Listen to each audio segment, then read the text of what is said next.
சில நாட்களுக்கு முன்னாடி என்னுடைய சீடர் ஒரு மருத்துவர், அவரோட பேசிட்டு இருந்தேன். அவர் சொன்னார், சாமி, பல்வேறு ஆராய்ச்சிகளை பார்க்கும் பொழுது ஒருத்தர் தவறி தண்ணியில விழுந்துட்டாருன்னா தண்ணி உடம்புக்குள்ள போய் நுரையீரலுக்கு போய் தண்ணீரால் அவர் மரணம் அடைவதே இல்லை. 90% பேருக்கு ட்ரை டெத்துன்ற அனுபவம். அவர் இந்த வார்த்தை யூஸ் பண்றாரு, ட்ரை டெத்துன்னு. அப்படின்னா என்னன்னா, தண்ணியில ஒருத்தர் விழுந்துட்டாங்கன்னா ஆற்றிலோ குளத்திலோ ஏரியிலோ தண்ணி உள்ள போறதுக்கு முன்னாடி அந்த பயத்தினாலேயே இறந்து விடுகிறார்கள். அவர் சொல்றாரு 90% ட்ரை டெத் தான் சுவாமிஜி.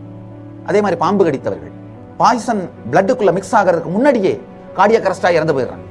நம்மை பற்றி நமக்கு தெளிவில்லாத பொழுது நம்மை சுற்றி இருக்கின்ற சிறு ஆசை, சிறு பயம், சிறு ஏக்கம், சிறு துக்கம் கூட நம்மை அளவுக்கு மீறி தாக்குவதற்கு அனுமதித்து விடுகின்றோம்.